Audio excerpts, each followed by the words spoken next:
All right, great. Evan Katz, if you're here, we can unmute you and have you come up next. Hi, Richard. Great to see you as always, although not nearly as good as being in the same room with you in person. But I guess for this event, we'll get a lot done virtually. So great to see you over Zoom. Yeah. I'll never forget the Capital Con talk in the Edison Ballroom, which if someone's not been there before, it's kind of like a lower quality version of the Great Gatsby, kind of old school decorated ballroom in New York City. And Evan did a 26 insights on raising capital in 15 minutes. I remember you delivering a ton of value per minute at that event. And I think Bill was at that event, who was up here earlier. And one thing that stands out about you, Evan, is that you always have a lot of insights to give. You're like a giving person. You have a lot of case studies, and you point out unique things, but also things that should be obvious, but are for some reason not obvious to most people raising capital. And you always say it in a really helpful way. So I appreciate you speaking at some of our Capital Con events in the past. And we've got a lot we can cover here. This is going to be a little different because, Evan's going to explain exactly who he is, but he's not running an investment firm raising capital for his own offerings. He's really representing hedge funds and private equity funds to help them with their capital raises. So do you want to introduce yourself, Evan, and maybe give us your one-liner? Yeah, sure, Richard. Yeah, happy to do so. And again, great to be here. My name is Evan Katz. I am managing director and one of the founders of Crawford Ventures. You can probably tell from the background. Native New Yorker, went to Wharton, Harvard Law School, been on Wall Street for about 15 years, actually going on 20 at this point.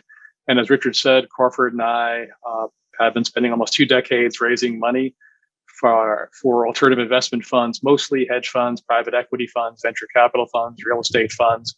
And we have relationships with about 1,000 allocators, endowments, foundations, fund of funds, high net worth families, broker dealers. And obviously, it took a lot of work and a lot of pounding the pavement, as Richard says, and networking over 20 years to develop relationships with 1,000 institutional and family office investors. Also, I should mention, too, spent 7 years on the Hedge Fund Association Board of Directors, twice elected. And as Richard may get into, we have a email newsletter for alternatives that has over 50,000 subscribers among the alternatives community and about $6 trillion of investors who allocate to alternatives. And if you ever want to sign up for it, it's on our website, crawfordventures.com, as is the PowerPoint to which Richard alluded. It is no longer how to raise capital from A to Z. It is now how to raise capital from A to triple C. We're up to 55 tips and tricks. And we get to double Z. I'm going to pull the curtain down, but it's on our website, crawfordventures.com. And feel free to grab it there now that we're into our 8th year of that PowerPoint. Awesome. You're exactly why I enjoy hosting events like Capital Con, because to have professionals like you on stage that have learned lessons over 20 years and then put it out into 50 concise kind of bullet points of like, do this, don't do that, do more of this, make sure you never do this, et cetera, is so much value per minute, I think, for members that Capital Con is always one of my favorite events for that exact reason. So one thing that I know that you've done a good job on is use of video. Can you talk a little bit about where you use it or how that's kind of impacted your ability to connect with investors or clients, et cetera? Sure. Yeah, I guess there's 2 things that we have done with video over the past 2 decades, and not surprisingly, increasing exponentially in the past, say, 5, 6, 7 years versus 20 years ago. With the advent of the internet, and everyone loves YouTube, whether it's for watching sports events or your favorite cat video or something business related, everybody's into video. Everyone has a smartphone. So we've done 2 things with video to really help our fundraising dramatically, and those of our underlying managers, the hedge, venture, private equity funds, and real estate funds. The first thing is we have the managers make a 2 to 3 minute video, absolutely positively not more than that, where they basically say who they are, where they've been, what they've done, what their investment process is, how they're unique, how they're differentiated. And the reason that these work incredibly well, and they don't need to be $10 million studios, nothing like that, but they've put a little time and effort into them. But the B plus version works. And the reason it works is it gives investors what I call a free look at the manager. right now, investors get hundreds or thousands of pitches a year. Richard, as you know better than anybody, and probably the most important things are, well, A, is the person who's knocking on their door someone they already know? Because the truth is, if it's not, they've got a vastly smaller chance of them even reading the documents. But if they have read the documents and it sounds interesting, the investors have this conundrum, if you will. Do they invest an hour on a call with a manager, plus another hour preparing? Maybe yes, maybe no. Obviously, if it's the most compelling fund since sliced bread, they'll do it. And if it's not, they won't. But the video gives the investor a little middle ground to say, so-and-so's fund, this looks interesting. The deck was long, maybe too long. Let me just grab this person's video and watch it for 2 minutes. And investors tell me all the time, like, oh, wow, so-and-so, Johnny or Susie, whatever their name is, the PM or the two co-founders, they sound intelligent. They've got an interesting pitch. They have a differentiated investment approach. Okay, I've now invested 3 minutes watching a video. Now I'll invest the 2 hours for the call and preparing for the call, or the Zoom or the meeting and preparing for the Zoom and meeting. So one of the two ways we've used video is simply to give the investor another way of getting to the promised land with our clients, of allocating, where maybe they don't want to put in 2 hours up front. We give them a way of doing it where they can put in only 3 minutes and get a better idea what they do. Awesome. Yeah, and I found it's helpful to even label that video in a pitch deck or teaser as a 2-minute video, or even in the email to say, hey, here's a 3-minute video from the founder, so that they know what they're getting into when they click on that video link, and they know they're not going to watch a 2-hour webinar or something like that. And if you have that, when appropriate, you could text it to a client. If appropriate with compliance, you could maybe have it on LinkedIn or send it via email or on a one-pager, a website, a pitch deck. So that's awesome. I'm glad that you have been doing that with your clients, and that's kind of all independent. We only speak like maybe twice a year or 4 times a year, Evan, and you're doing that for the benefit of your clients, the self-interest of your firm doing well. And we're always telling that to our members as well. So that's awesome to hear from someone like yourself with so much experience. So on the one-liner, your current one-liner is related to helping hedge funds and private equity funds prosper is one version of your one-liner currently, right? Yeah, that is it. And in all candor, like many people in this business, we've got a lot of things down pat, and there's probably 1 or 2 things we could certainly improve upon, which is one of the reasons why we're doing this video today. And that is something we are going to maybe mull around a little bit, letting your hedge and private equity funds grow and prosper. Maybe it should be helping your private equity funds grow and prosper, because helping is a bit more active voice. It makes clear that we are doing something, we are helping you, which is basically what our services are, rather than the passive voice of letting your funds grow and prosper. So in preparing for this, I did think that maybe we should make a couple of word changes on that, just to be a bit more proactive instead of using the passive voice. Sure. I think everyone here listening would agree that the depth of experience you have is so powerful that it would be a disservice to your expertise, Evan, to say anything that somebody could just say tomorrow. Like if somebody fresh out of Wharton starts a capital raising firm tomorrow, in theory, they could say, oh, we help hedge funds and private equity funds prosper. But what they can't say is that they have 20 years of experience helping raise over $1 billion for 52 private equity and hedge funds, right? Like you have some really hard figures and numbers that could probably work into a one-liner if you wanted to. It'd be a little bit more of a mouthful. It won't be 4 words long, but it could still be kept relatively concise. Even if you just said, we have helped raise over $1 billion for 42 hedge funds and private equity funds, or something like that. Like we've helped 42 hedge fund and private equity funds prosper by helping them raise over $1 billion. Sure. Is my main point. And so I think that's a good example of maybe something that could help with more, wearing on the sleeve all your expertise, which I think a lot of people just get busy and maybe don't do enough. I think to your point, I think you're absolutely right. It is obviously in a lot more of our detailed documents which get sent around, but you never have a second chance to make a great first impression. So, on your website, on the homepage, you don't want it to have 5,000 words, but if you can get a few more words in, to make the point, I agree with you. I think to your point, Richard, I once called it, I pointed out that McDonald's has that big sign when you pass by every McDonald's, how many burgers they've sold. And, we're not flipping burgers, but, if a firm has raised, over $1 billion for how many thousands of firms, whatever the number is, it's not a bad idea to put that number, like McDonald's has their number. And in terms of the experience, you're right. You walk by tons of stores, and what do they say? Established EST 1970 this, 80 that, 90 that, and Right. people walk by and they say, "Oh, established." That means they've been in business for 20, 25 years, so they probably know more of what they're doing than someone who graduated B school 2.5 weeks ago. So I think Right. you're absolutely right. Somewhere between the Goldilocks, not too many words, not too few words, but it's a great Yeah. idea. Sure. Yeah. And I think some people are just, they are so either humble or not outspoken or not the bragging type, or they're afraid that people are going to think, who's this person think they are, that they're a little bit shy on doing that. And one example of that is my father. He's raised over $1 billion for hospitals and universities. And when he was retiring from a national firm that is they raise capital for nonprofits like hospitals, he thought, oh, okay, well, maybe I'll work with some more hospital clients. And so as he was putting together his website, I'll share my screen here, for hospitalfundraising.com. He was shy to say that he's raised $1 billion for over 300 clients over the past 35 years. But I encouraged him to do it, and he checked it out against a few people, and they didn't think it was offensive or too aggressive. But my dad's just not the type of person who's going to go around beating his chest about how amazing he is type person. I know some people might struggle with that as well, just kind of being a little bit more bold in what they're saying. But as you said, if people gloss over the introduction or just think like, oh, it's one more LinkedIn message from some random person, and they don't get exactly how you can help them, then they might not engage with you at all, right? So.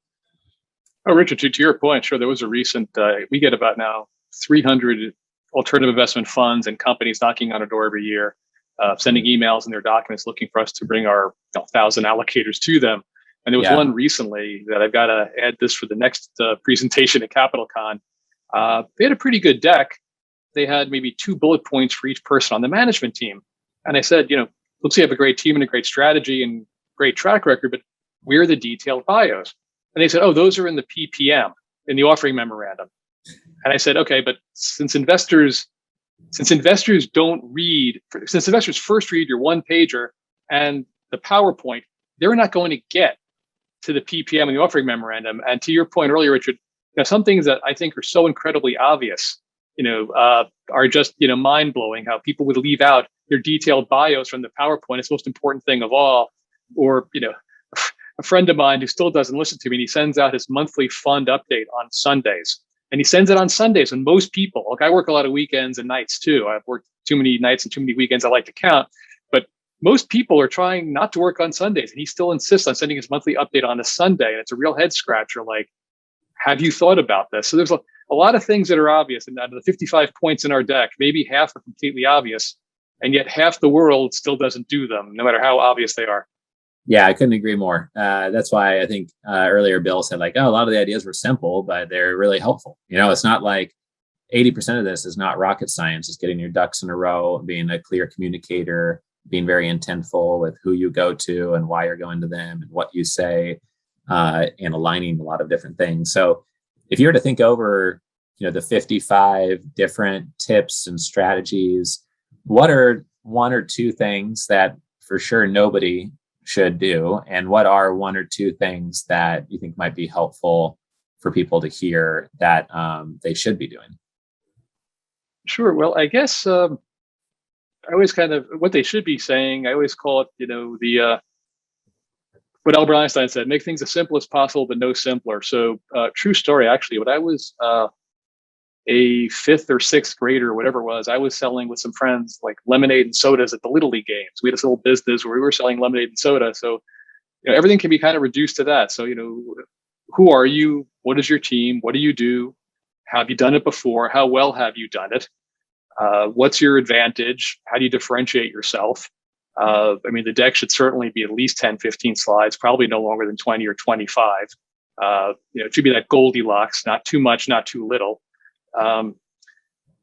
And basically, like you're talking to somebody, okay, well, we're at the Little League game. The weather's hot. People get thirsty.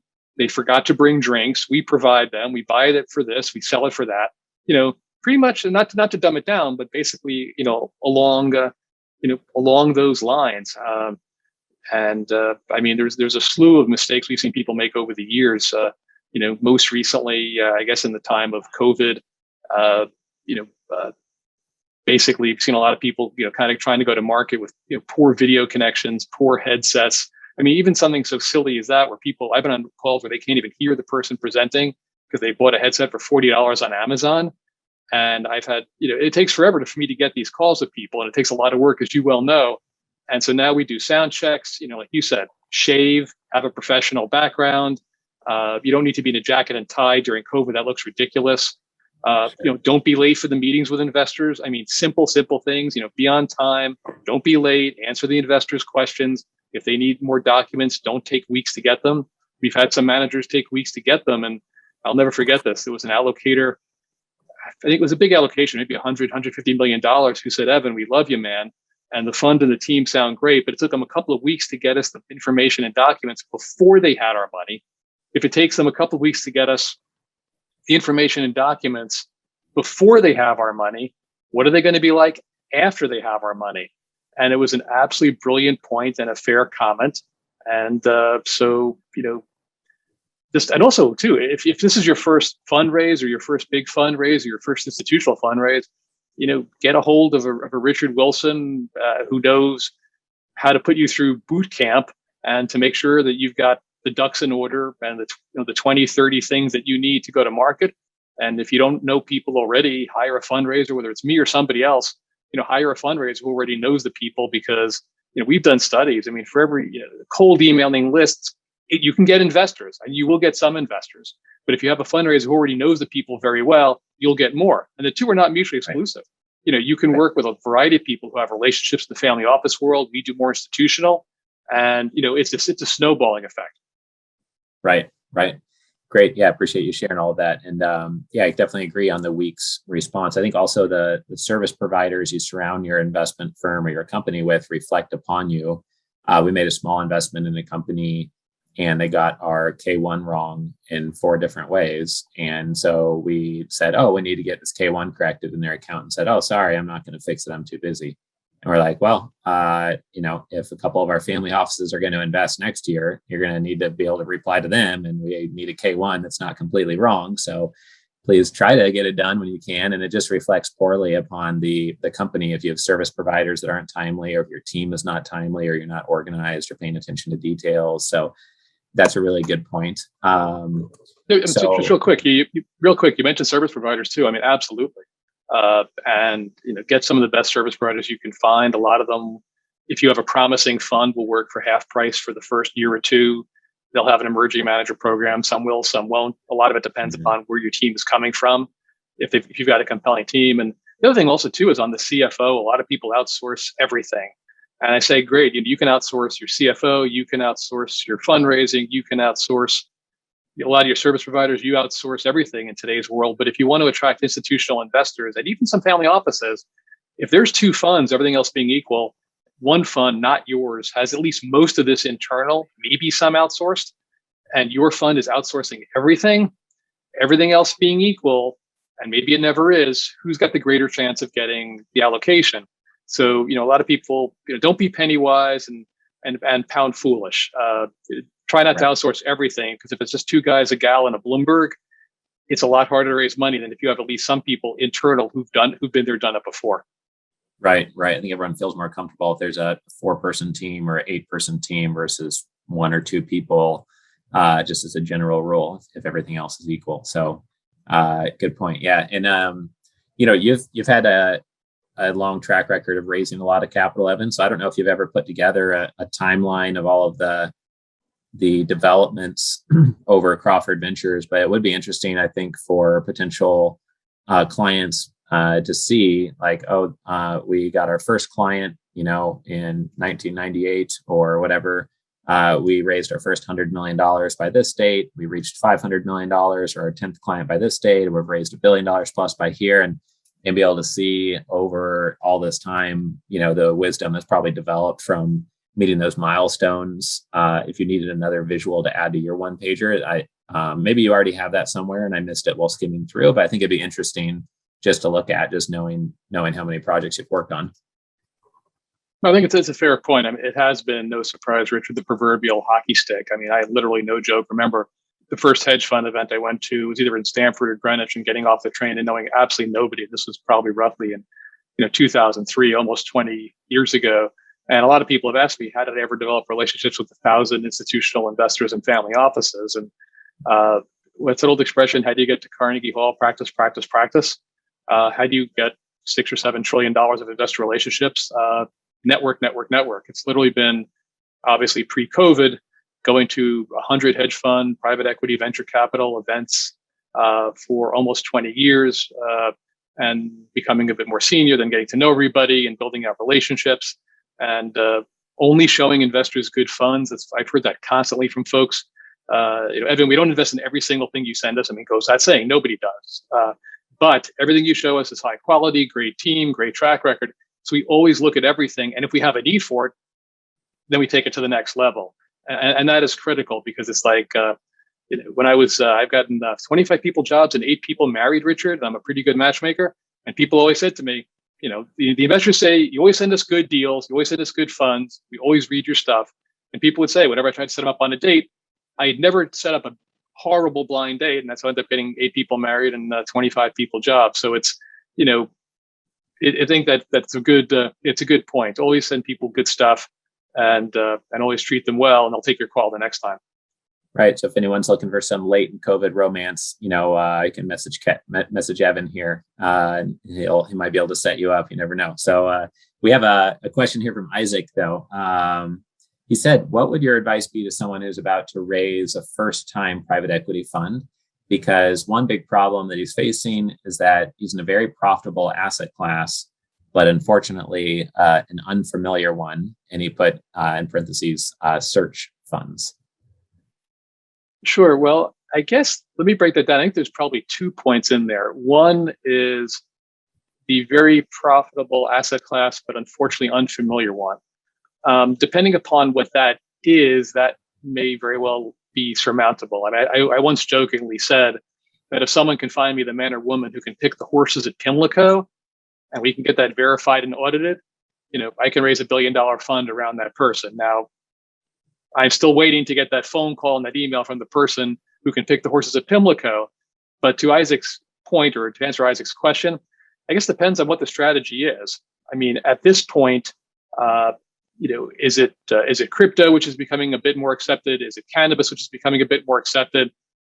If it's compelling and it's profitable, one should be able to get the investors over that hump, at least most of them.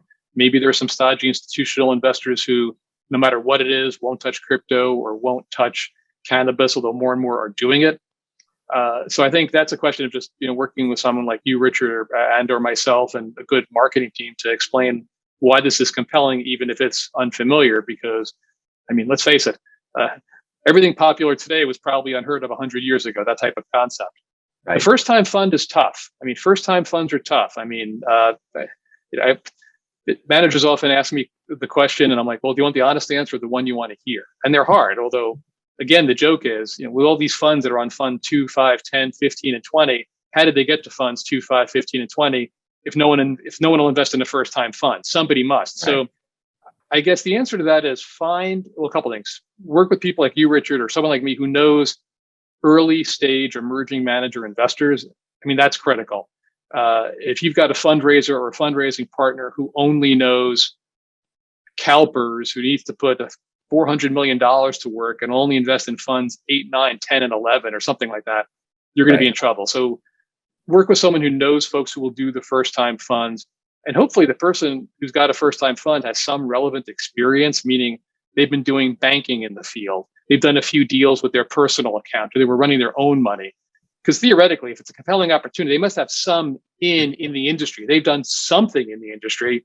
They're not completely starting it for the first time. And if they are truly starting for the first time, then find a partner who's done something highly related for the first time. So at least you can get a hook in that way. And if you have some relevant experience or a lot of relevant experience, or hire a partner who does, look, better to hire a partner and give away part of the equity and have a big piece of a $500 million firm than to own 100% of a $0 firm. I've seen people make that mistake, constantly. They'd rather give away their firstborn than to give away any equity to founding partners or to a team or something. And, then you own, again, 100% of nothing or something very small.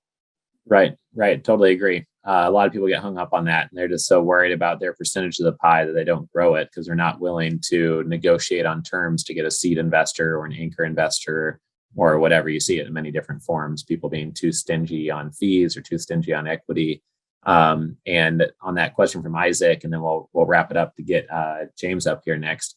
It does sound like he's focused on a search fund model, and search funds can be challenging because they're asking people to commit the capital before you know what's going to go into the fund, right? Have you had experience raising capital for search funds, or any quick comments on that before we wrap up? Yeah, sure. I mean, I'll be perfectly honest and candid as always. Until 5 seconds ago, I never heard of a search fund, but I assume it's basically a SPAC for funds. It's similar like a SPAC for funds. Sure. I mean, because investors normally want to know what they're in. SPACs aside, which have had a recent resurgence, I'm not sure is justified. People typically want to know where your money's going. And if it's a SPAC or a search fund, unless you've got a team with great track record, even greater than you would want normally, I think that's going to be a challenge. And in closing, maybe one last point about the equity thing is, I think probably one of the greatest mistakes funds often do is if they don't have enough capital to hire a few people, to hire a team and a fundraiser. I don't mean 40 people, but 1, 2, or 3 or 4. Go to your friends and family, pass the hat, do an equity round where you sell not a piece, not an investment, an LP investment, but where you give up a piece of your firm and your fund to friends and family for $3 to $5 million, which gives you the capital to hire the right people, build things out, not Park Avenue offices with 10,000 square feet, but reasonably build things out. And if you give up a piece of your firm, but it helps you get to the promised land. And I said before, Jeff Bezos and Steve Jobs and Tim Cook and Bill Gates didn't become billionaires because they own 100% of Microsoft or Amazon or Apple. The founders of those companies became billionaires because they raised money at the appropriate time to the appropriate people and ended up owning 20, 30% of $1 trillion or $500 billion company. I think the same thing applies here. If you've got the goose that laid the golden egg and your family and friends know you're honest as the day is long, you should be able to raise at least something from them to give you the working capital to then get from first base to second base and then take it from there. Right. Yeah, makes sense. And Isaac, my last comment would just be that if it's been a challenge to niche it down, because then your deal sourcing will be more simple. Your investor avatar will be directly within that niche, potentially, that you're investing into, and it'll just make your communications much more clear about what your search fund is focused on. So I hope that helps. But appreciate all the feedback, Evan, and thanks for being here today, and look forward to having you at one of our events in the future again. Looking forward to Richard. Thanks to you, and thanks to the firm, and thanks everybody for listening today. Great to be here as always. Yeah, take care.